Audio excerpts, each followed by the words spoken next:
Boker Tov. Rabbeinu, dans l'Ikouté Moharan, Chelek Aleph, Torah Resh Aleph, il nous donne trois petites phrases sur Pessah. Quelle est la maroute de Pessah? C'est quoi Pessah? Chaque fête, elle a ses mitzvot. Et Pessah, c'est les métiers de la bouche. On fait rentrer de la matzah et du mahor et du korban Pessah dans la bouche et on fait sortir des paroles à Hashem Yitbarach. Pessah, tout le lien de Pessah, c'est la bouche. Comme il dit le Hari Akadosh, Pessah, la bouche, qui fait une sikha, qui fait une parole. Pessah. Sah, c'est en chiffre numérique 68. C'est la vie. Pessah. Et c'est quoi le tachlit de Pessah? C'est d'être dévoué à Hashem Yitbarach, de faire une avodat Hashem et surtout la force de la parole, puisque Pessah c'est veigadta, parler. Rabbeinu il amène le Targum de Megillat Echa. Le Targum de Megillat Echa traduit quand il parle des ennemis du peuple d'Israël dans les lamentations de Jérémie. On parle des ennemis qui sont venus et le jour qu'ils ont réussi à envahir le temple pour le détruire, il est écrit dans le pasouk Kol natenu bevet Adonai keyom moed. Il y a eu un chahut, des cris énormes, comme le jour de la fête. J'ai pas compris. C'est-à-dire que quand les ennemis sont rentrés, c'était comme un jour de fête. Alors, si nous on lirait le texte d'une manière simple, tu dirais, ils ont fêté, et ils ont célébré ce jour-ci qu'ils ont réussi à détruire le temple. Mais le Targum, il dit pas comme ça, le traducteur. Il dit, ils ont fait un bruit dans le temple, comme le jour de la fête de Pessah. De là, Rabbeinu nous tire une leçon, que Pessah, il faut crier à Hashem Yitbarach. Pessah, il faut crier. Où on a crié? Quand Israël est sorti d'Égypte, ça a été marqué par un très grand cri. Chatzot Laïla. Vatehi tza'aka gdola bechol eretz Mitzrayim. Asher kamoa lo nihiyata vekamoa lo tiyeh. Un cri énorme. Imaginez-vous que, en parallèle, toute l'Égypte, qui avait des millions de citoyens à l'époque, tout le monde a perdu un enfant dans la même seconde. Imaginez-vous l'hurlement du pays. Mais on peut même pas s'imaginer. Déjà, quand on va à l'hôpital, des fois, on passe à côté de certaines chambres et tu entends des cris de proches de famille qui ont perdu quelqu'un. Imagine plutôt que Dieu préserve tout l'hôpital tout d'un coup. Mais c'est pas l'hôpital, c'est le pays entier. Ça a caque de là. Am Israël arrive devant la mer Rouge pour finir Pessah. C'est le juillet chez le Pessah. Encore une fois, une tzaka terrible. Les Égyptiens derrière, pleines de haine. Après le fait que toutes les familles chaque famille a eu un mort, ils viennent se venger. Donc c'est les cris des Égyptiens de vengeance et les cris de Am Israël, tzaka. Donc toute la notion de Pessah, c'est une notion de cri et de dibour. Donc Rabbeinu il dit que le tachlit de Pessah, c'est tzaka, crier à Hachem. On ne fait jamais. Tzaka, c'est spontané. Quand quelqu'un il a mal, il crie. Il crie. On l'a habitué dès qu'il est petit.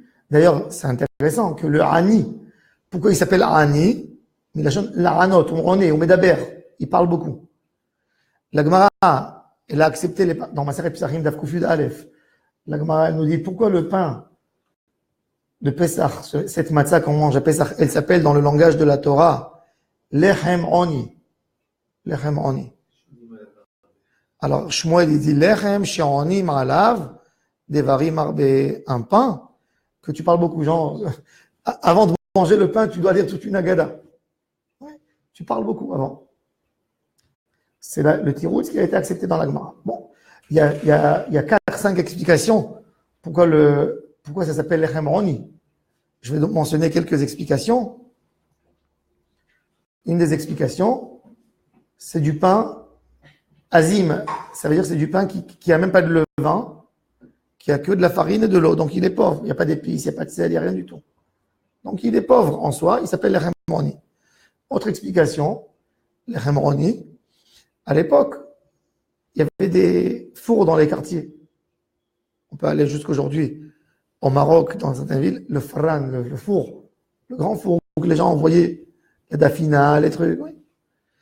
Et les gens du quartier, chacun envoyait son plat dans la journée avec sa bonne. Et ils mettaient dans le four. Après 1 heure, ils viennent, ils reprennent. Il y a là-bas du charbon tout le temps, etc. Et les pauvres, ils n'ont pas d'argent pour payer. Donc, ils viennent vers la fin de la journée, quand déjà il n'y a plus de casserole, il n'y a plus rien. Et ils demandent aux responsables, donne-nous à cuire quelque chose, à mettre quelque chose. Donc, ils vont faire leur pain. Mais s'ils vont faire une grosse pâte, ça ne peut pas devenir du pain parce que le four n'est pas assez chaud. Donc, ils sont obligés de faire une pâte très fine, de la coller aux parois du four et de faire un genre de matzah. Donc, c'est pour ça que ça s'appelle l'Echem Roni. L'Echem Roni, l'homme et sa femme le préparent vite parce qu'ils sont pressés vite, ils ont besoin d'aller vite le faire pour que le responsable du four ne ferme pas. L'Echem Roni, une autre explication, donc, que l'Echem Roni, quand le pauvre il tapait à la porte pour demander quelque chose, on lui donne une pièce, si on n'a pas d'argent, on lui donne un morceau de pain, tiens.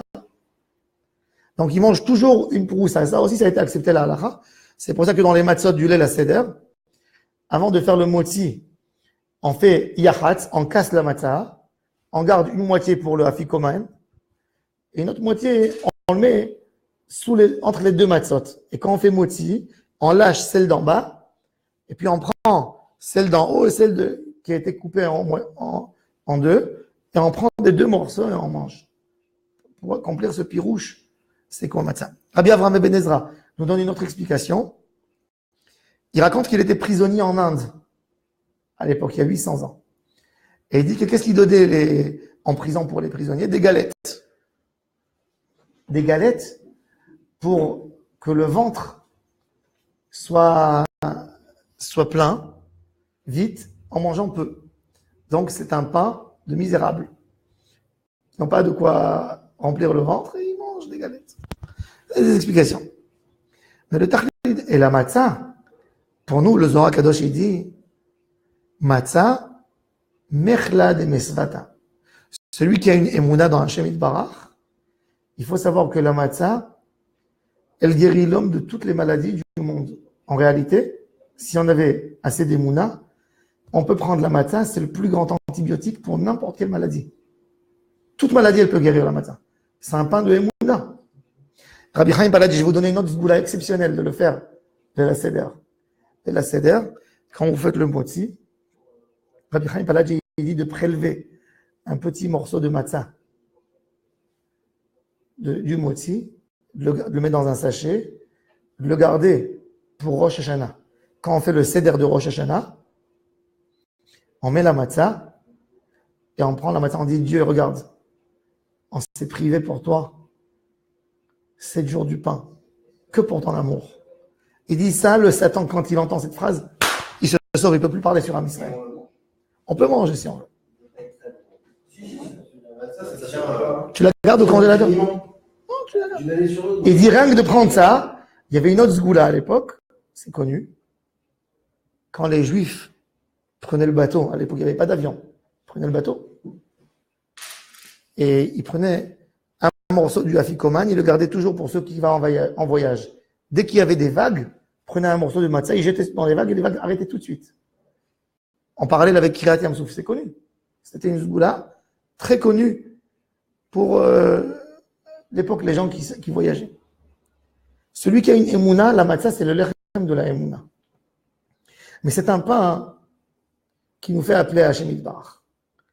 Le tachlit, alors l'accès à Aka, tu dévoiles quelque chose de l'intérieur. Quand quelqu'un il a mal dans le corps, c'est à l'intérieur qu'il a mal. C'est pas à l'extérieur qu'il a mal. On a mal à l'intérieur. Les nerfs, les muscles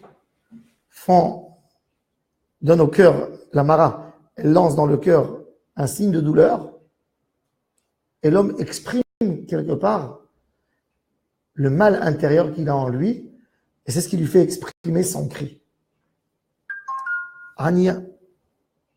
Halachma, an, ania, répondre. Halachma, ce pain doit me faire parler.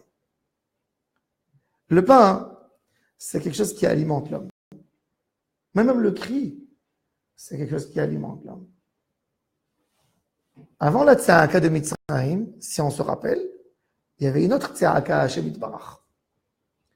Vayamot melech Mitzrayim. Vayiza'aku bnei Israël el Elokim. Vata'al shava'atam. Et Am Israël a crié. Un cri, c'est une situation, j'exprime une douleur. J'exprime tout en même temps.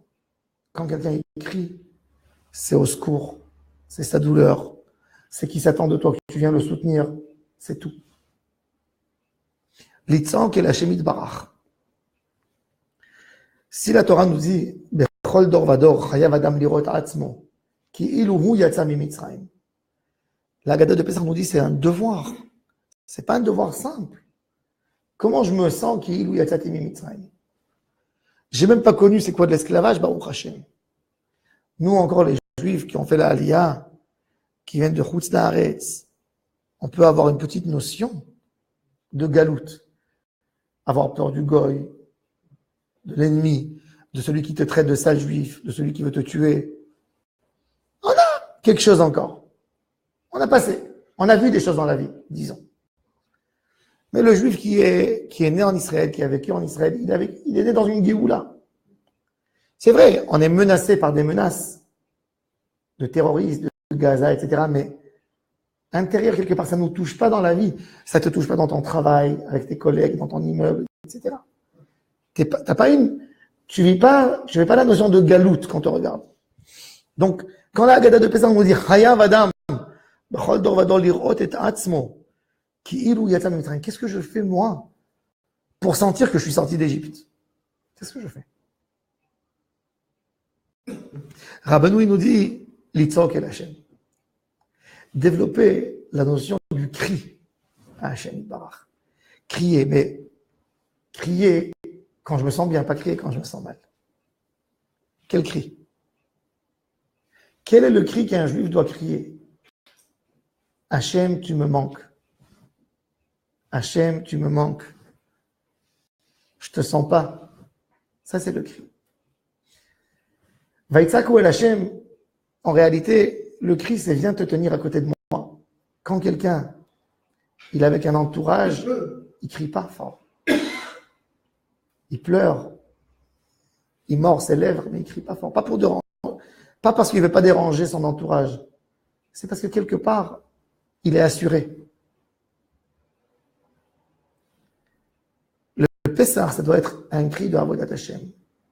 Je veux sortir de la Touma. Yetziat Mitzrayim, pour nous, plus que le symbole de l'esclavage que l'Égypte représente pour nous, le symbole d'être esclave. Il y a être esclave et il y a l'esclavage. L'esclavage, c'est celui qui te met en esclavage. D'accord? Lui, c'est quelqu'un qui torture, etc. Mais le fait de Yetziat Mitzrayim, les gens oublient. C'est pas rien que de ne pas être torturé. C'est de sortir de l'esclavage que je me suis dit moi-même. C'est quoi une vie d'esclave? Une vie d'esclave, c'est savoir que tu n'as pas de plan dans ta vie. C'est quoi un esclave? Un esclave, il ne peut pas avoir un plan. Il ne peut pas dire à 10h du matin, je vais prendre mon fils au parc. Je n'ai pas un temps qui est à moi, j'appartiens à quelqu'un, mon temps appartient à quelqu'un. Je n'ai jamais un projet personnel. On peut être riche et esclave aussi. Oui, il a fait. Il a fait. Et donc, justement, c'est ça. Sortir de l'esclavage, c'est pas ne plus être torturé. Parce que torturer, c'est le problème de celui qui torture. Lui, il devra rendre ses comptes. Et il a été puni par Hashem Yitbarach. Am Israël, quelque part, ils sont sortis d'Égypte. Mais ils ne sont pas sortis de l'esclavage. La preuve, c'est quand ils se retrouvent dans le désert et qu'il y a un problème de nourriture avec la manne, ils mangent du tofu 40 ans. Oui, chaque fois, ils changent de goût et d'aspect, d'épices, etc. Il dit, on en a marre de ce tofu, la manne. Oh, ce qu'on regrette, le levrak qu'on mangeait en Égypte. On mangeait gratuit dans le Nil, il y avait de la vrac. On mangeait des pastèques. Et comment ils ont appelé la manne un cadeau de Dieu? ce pain abîmé. Lechem Akilokel, c'est pas beau de parler sur Hachem Yitbarach. Cadeau 40 ans, chacun y reçoit par mesure.